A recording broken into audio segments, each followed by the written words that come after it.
శ్రీ గురుభ్యో నమః. రామకృష్ణ కథామృతంలో బ్రహ్మ సమాజ భక్తులతో శ్రీరామకృష్ణుడు మాట్లాడిన మాటలు వింటున్నాం కదా.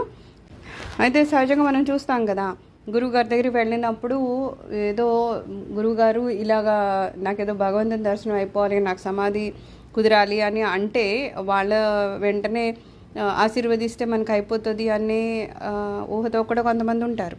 ఉన్నప్పుడు అలా అడుగుతారు కదా. అలాగ ఒక ఆయన ఈయన అడిగారట, మీరు ఏదో సమాధి స్థితి అంటున్నారు కదా, అదేమన్నా నాకు త్వరగా నేర్పించేయగలరా అని చెప్పేసి ఇక్కడ కంపేర్ చేసి చెప్తున్నారు. ఎలా అంట, ఎప్పుడు వరకు మనకి సమాధి స్థితి దగ్గరలోకి వెళ్ళమో, ఇందాక మనం చక్రాలు చెప్పుకున్నాం కదా, ఒక చక్రం యాక్టివేట్ అయితే ఎలా మనము స్పందిస్తూ ఉంటాము అని చెప్పారు కదా.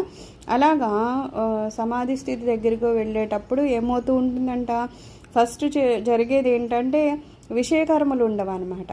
ఫస్ట్ మనము పూజ టైం మొదలు పెట్టినప్పుడు లేకపోతే ఆధ్యాత్మిక మార్గంలో ఏం స్టార్ట్ అవుతుంది, ఏదో ఒక మూర్తిని పెట్టుకోవడము, ఆయనకి ఏదో కుంకుమ పూజను లేకపోతే అలంకారం అని అభిషేకాలని ఇవి చేస్తూ ఉంటాం. ఆ తర్వాత మళ్ళీ క్షేత్రాలు తిరుగుతూ ఉంటాం, అక్కడికి వెళ్ళాలి ఇక్కడికి వెళ్ళాలి, గుళ్ళు గోపురాలు తిరగాలి, ఇలా అనుకుంటూ ఉంటాం కదా. తీర్థయాత్రలు ఇలా చేస్తూ ఉంటారు. కానీ ఏమవుతుందంట, ఇలాగా చేసే మనిషిలో ఎప్పుడైతే ఈ సమాధి స్థితికి వెళ్ళే మార్గం ఇంకా దగ్గరికి వస్తూ ఉంటుందో, నెమ్మదిగా ఏమవుతుందంట, ఈ కర్మ డంబరాలు ఏముంటాయో ఇవన్నీ అవి చేయాలి అనేవి ఆటోమేటిక్గా తగ్గుతాయి.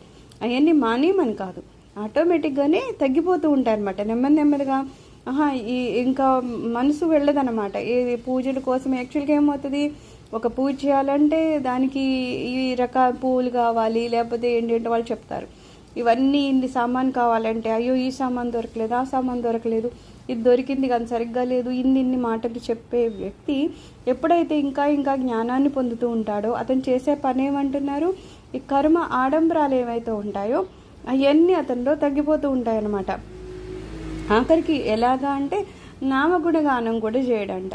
అంతకుముందు ఏంటి, భగవంతుడు అలాగని చెప్తూ ఉంటాడు కదా, అది కూడా ఇంక అతను ఏమి చెప్పడు అనమాట. ఇంకా చెప్పడు, ఎవరితో ఏమి మాట్లాడు, భగవంతుని కోసం ఎక్కడెక్కడికో పరుగులు పెట్టడాలు, భగవంతుని ఆనందింపజేయడం కోసం అని చెప్పేసి ఏదో అభిషేకాలు, పూజలు, పునస్కారాలు, హోమాలు, జపాలు, తపాలు చేశాడే, అవన్నీ లేకుండా కేవలం ఏమవుతూ ఉంటాడు, అంతర్ముఖమైపోతూ ఉంటాడు కదా.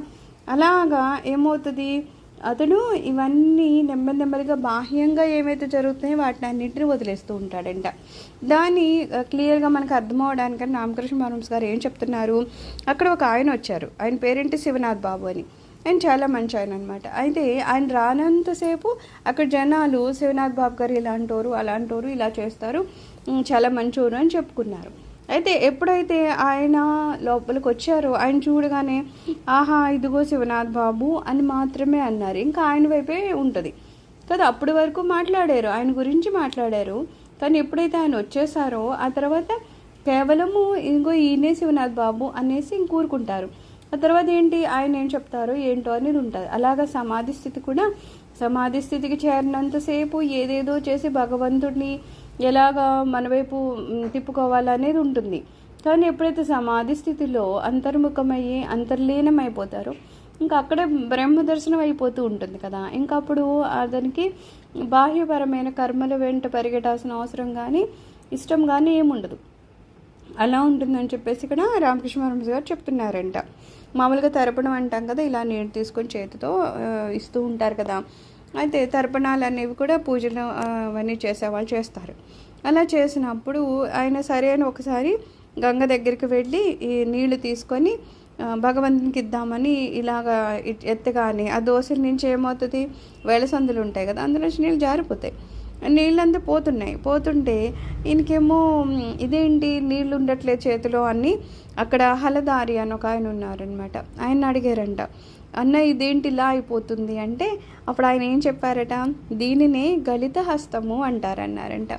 అంటే ఏంటంటే, ఒకసారి మనకి భగవత్ సాక్షాత్కారం కలిగిందా, ఇంకా తర్వాత మనం కర్మల వెంట పరిగెట్టం అనమాట, ఏదో బాహ్యపరమైన వాటి వెంట పరిగెట్టం. అలా అందులోనే ఇది కూడా తర్పణం కూడా వస్తుంది కదా. సో నువ్వు ఇప్పుడు ఇక తర్పణాలు చేసే ఇష్టం కానీ ఆ ప్రక్రియ కానీ ఇంకా ఆయనకు ఉండదు.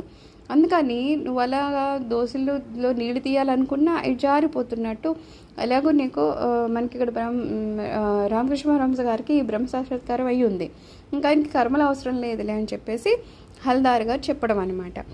ఇక్కడ మనం గమనిస్తూ ఉంటాం కదా, ఎప్పుడైనా మనము భావోద్రేకంలో వెళ్ళామనుకో, భగవంతుని దగ్గరికి దర్శనానికి వెళ్ళినప్పుడు ముందు స్టార్టింగ్ నుంచి అయితే ఏదో గోవింద గోవింద అని పిలిచారు అనుకుందాం, అప్పుడు అలాగా అందరితో పాటు గట్టిగా అరుస్తాం. కానీ దగ్గరికి వెళ్ళేసరికి ఆటోమేటిక్గా కళ్ళల్లో నీళ్ళు వచ్చేస్తాయి, మనకి కంఠం గద్గదపోతూ ఉంటుంది, ఒళ్ళు జలదరిస్తూ ఉంటుంది. ఆ సమయంలో కూడా అంతే గట్టిగా గోవింద గోవింద అని పలుకుతామా? పలకం కదా. ఎందుకంటే ఇవన్నీ మనల్ని అంతర్ముఖం చేసేస్తూ ఉంటాయి, మనలో మనము భావసమాధికి వెళ్ళిపోయేటట్టు చేసేస్తాయి తప్పితే ఇంకా అప్పుడు కూడా అలాగా గోవిందాన్ని అంత గట్టిగా అంటామా అంటే అనలేము. అలాగ ఏమవుతుందంట, ఎవరైనా ఒక భక్తుడు సంకీర్తన చేస్తున్నాడు అనుకో, ముందేమంటాడంట, నితాయ్ ఆ మారు మాత హాతి అంటూ పూర్తిగా పాట పాడుతూ ఉంటాడంట. కాసేపు పోయాక కొంచెం భక్తి పారివశ్యం వస్తుంది, రాగానే ఆ మొత్తం కూడా గుర్తు అంటే ఇంకా బుర్రకు అంతా రాదు, అందుకని హాతీ హాతీ హాతీ అంటాడు. ఆ తర్వాత ఏమవుతుంది, ఇంకా ఎక్కువ పారవశ్యం వచ్చేసింది అనుకో, ఇంకా హాతీ అన్న మాట కూడా రాదు, అలాగ తనలో తానే రమించుకుంటూ పోయి ఏమైపోతాడు, మూగవాడైపోతాడు అని చెప్తున్నారు. ఎప్పుడైనా బ్రాహ్మణ సమారాధన అయిందనుకో, అక్కడ ఏమవుతుంది, ముందు ఏదో భోజనానికి కూర్చోవాలంటే ఇంకా అసలు వచ్చి కూర్చునే వాళ్ళు మాట్లాడతారు, అక్కడ విస్తర్లు వేసేవాళ్ళు మాట్లాడతారు, అది తీసుకురావాలి చేయాలి అది ఇది అని అందరూ మాట్లాడుతూనే ఉంటారు. అయితే ఒకసారి అందరూ కూర్చునిపోయారు, శుభ్రంగా విస్తర్లు పడ్డాయి అనుకో, చాలా వరకు మాటలు ఆగిపోతాయి. ఇంకా అసలు మొదలు పెట్టేశారు, వడ్డను మొదలు పెట్టేశాక ఇంకా అసలు కూర్చున్న వాళ్ళు మాట్లాడరు, ఎందుకంటే వాళ్ళకి అక్కడ ఇంకా భోజనం చేయడానికి రెడీగా ఉన్నారు. కేవలం ఏమన్నా ఏదో పూరి తీసుకురా కూర తీసుకురా అని ఎవరన్నా ఏదన్నా అంటే ఒక్కొక్కటి మాట ఏమైనా పడుతుందేమో తప్పితే అక్కడ ఇంతకు ముందు ఉన్నంత శబ్దం అయితే ఉండదు. అలాగే ఏమవుతున్నారు, కొంచెం సేపు వరకు ఏదో పూరీలు కూర వరకు కొంతసరికి వెళ్తుంది, ఇంకా అది కూడా తినడం అయిపోయాక లాస్ట్లో ఏ పెరుగన్నానికి వచ్చేసారనుకో, ఎక్కడన్నా పెరుగు నిలబడుతుందేమో తప్పితే శబ్దం అంతా ఆగిపోతుంది. ఎందుకంటే పూర్తిగా అందరూ ఇంకా మొత్తం తినడంలోనే నిమగ్నం అయిపోయి ఉన్నారనమాట. అది అయిపోయాకనా ఏమవుతుంది, శుభ్రంగా తిన్నాక మనిషికి నిద్ర వస్తుంది, ఇంకా నిద్రలో అసలు మొత్తానికి శబ్దం అనేది ఏదీ లేకుండా శుభ్రంగా నిద్రలోకి వెళ్ళిపోతారు కదా. అలాగ మన స్థితులు కూడా ఎలా ఉంటాయంట, భక్తి పారవస్యంలో ఉన్న మెట్లను బట్టి మనం అలా ప్రవర్తిస్తూ ఉంటాం అనమాట. స్టార్టింగ్లో ఏదో అన్నీ కావాలి, అన్నీ చేయాలి, అన్ని చోట్లకి వెళ్ళాలి, ఏంటేంటో ఉంటాయి. కానీ తర్వాత ఏమంటున్నారు, నెమ్మదిగా ఇంకా భగవంతుడిని ఎక్కడో నెత్తుకోవడం అనేది మానేస్తాం, మనలో మనమే భగవంతుడు ఉన్నాడని తెలుసుకుంటూ పోతాం. తెలుసుకున్నాక తర్వాత చేసే పని ఏంటి, అంతర్ముఖం అవడానికి ప్రయత్నాలు చేస్తాం. ఈ ప్రయత్నంలో భాగంగా ఏమైపోతుంది, బాహ్యంగా ఏమైతే ఉన్నాయో ఆ విషయాల మీద మనం పెద్దగా శ్రద్ధ పెట్టము. బాహ్య విషయాలంటే కేవలం మాట్లాడటమేనా, ఇక్కడ ఏం చెప్తున్నారు, పూజలు పునస్కారాలు, ఎక్కడికన్నా వెళ్ళడాలు, తర్పణాలు, హోమాలు అన్నీ మానేస్తాం. నెమ్మదిగా మనసు ఏమంటుందంట, కేవలం అంతర్ముఖమే భగవంతుని పట్టుకోవాలి అంటుందంట, సమాధిలోకి వెళ్ళడానికి ఇష్టపడుతుందంట. అలా వెళ్ళినప్పుడు ఏమవుతాయి అంటున్నారు, మిగిలినవి తానంతట అవే అవి వదిలిపోతాయి అన్నమాట. ఇందాక తర్పణానికి చేతిలోంచి నీళ్ళు ఎలా జారిపోతాయో అలాగా మనసు కూడా మిగిలిన వాటిని అన్నింటినీ వదిలేస్తుంది అనమాట. అందుకని ఏమంటున్నారు, ఎప్పుడైతే మనం ఆధ్యాత్మిక జీవితము మారుతోంది అంటే ప్రారంభ స్థితిలో ఈ కర్మలు అవన్నీ చాలా ఆర్భాటాలు అవన్నీ ఎక్కువ ఉన్నా సరే నిజంగా అందులోకి వెళ్ళే కొద్దీ ఏమవుతుందంట, మన పూజలు పురస్కారాల్లో చాలా తేడాలు వచ్చేస్తాయంట. ఇంకా ఆర్భాటం అనేది ఏముండదు. ఫస్ట్లో చూడండి, మనం పూజ చేసుకుంటే అందరినీ పిలవడము, వాళ్ళకేవో వచ్చిన వాళ్ళకి కూడా ఏమన్నా పెట్టాలని, ఇంకా ఏంటేంటో అలంకారాలు చేయాలి, ఇంటికి అలంకారం చేయాలి, భగవంతుడికి అలంకారం ఏంటేంటో ఉంటూ ఉంటాయి. అయితే నెమ్మదిగా ఏమంటున్నారు, ఆధ్యాత్మికలో ముందుకెళ్ళే కొద్దీ అవన్నీ తగ్గిపోతాయంట. అలా తగ్గిపోయి ఆఖరికి కర్మ పరిత్యాగము, కర్మల్ని అసలు వదిలేసి ఇంకా ఎక్కడికి వెళ్ళిపోతారంటే సమాధి స్థితి లోకి వెళ్ళిపోతారనమాట. అలాగా మన ఆధ్యాత్మిక స్థితులు మారుతూ ఉంటాయంట. ఇంకో దాంతో కంపేర్ చేస్తున్నారు రామకృష్ణ పరమహంసులు.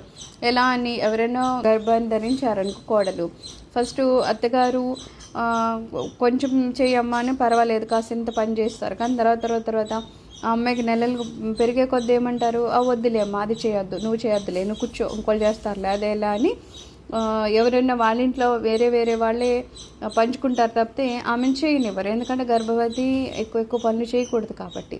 అలా నెమ్మదిగా ఏమవుతుంది, ఎప్పుడైతే ప్రసవం అయిపోయిందో ఆ తర్వాత ఇంకేమన్నా కాస్త పని చేస్తుంది అంటే అసలుకి ఏమి చేయనివ్వరు. గర్భం సమయంలో కొంచెం తగ్గిస్తూ వచ్చినా ప్రసవం సమయంలో ప్రసవం అయిపోయినాకన ఇంకా పూర్తిగా ఆ బాబుని చూసుకోవడమే తప్పితే ఈమెకి ఇంకా ఇంటి పనులు అనేవి ఏమీ ఉండకుండా అక్కడ ఒక పరిస్థితి ఎలా ఏర్పడుతుందో అలాగా మనం కూడా ఆధ్యాత్మికంలో ఉన్నప్పుడు స్టార్టింగ్లో ఎన్ని రకాల హంగులు, ఆర్భాటాలు, ఇంకా ఆతృతలు చాలా ఉంటాయి. అవన్నీ ఉన్నా సరే తర్వాత ఎలాగైతే మనం ఆధ్యాత్మిక ముందుకు వెళ్తూ ఉంటామో ఏం చేస్తామంటే ఈ బాహ్యపరమైన పూజలు, పునస్కారాలు, ఈ ఆర్భాటాలు అవన్నీ తగ్గిపోతూ ఉంటాయి. మనం తగ్గించుకోము, అవి తగ్గిపోతూ ఉంటాయి. ఎలా అయితే చేతిలోంచి నీళ్ళు జారిపోతాయో అలాగా మన మనసుకు పట్టిన ఈ ఆధ్యాత్మికమైన ఆడంబరాలు ఏముంటాయో అవన్నీ తగ్గిపోతాయి అన్నమాట. ఇంకా మన మనసు చెప్తూ ఉంటుంది అవసరం లేదు, ఇంతంత ఆర్భాటాలు అవసరం లేదు, మనం పూజ చేస్తే ఎవరెవరినో పిలవాల్సిన అవసరం లేదు. నెమ్మదిగా ఇంకా అది ఒప్పుకోదన్నమాట. బాహ్యపరమైనవి ఏమీ ఒప్పుకోదు. అంతర్ముఖమైపోయి మనలోనే ఉన్న ఆత్మరూపంలో ఉన్న భగవంతుని దర్శించాలనే ప్రయత్నం చేస్తుంది. నిజంగా అలా అంతర్ముఖమైపోయి అలాగా చేస్తే కనుక ఆఖరికి ఏమంటున్నారు, ఒక బ్రహ్మస్థితికి వెళ్ళిపోయి సమాధి స్థితిలో ఆ బ్రహ్మను దర్శిస్తారనమాట. ఆ బ్రహ్మను ఎప్పుడైతే దర్శిస్తారో మహదానందం అందులో ఉండిపోతుందో ఆ తర్వాత ఇంకా వాళ్ళు లోకానికి దూరం అయిపోయి అందులోనే వాళ్ళు అంతర్లీనమైపోయి కొన్ని రోజుల తర్వాత అలాగే వారు శరీరాన్ని వదిలేస్తారంట. సర్వం శ్రీ గురు చరణారవింద అర్పణమస్తు. లోకా సమస్త సుఖినో భవంతు. ఓం శాంతి శాంతి శాంతి.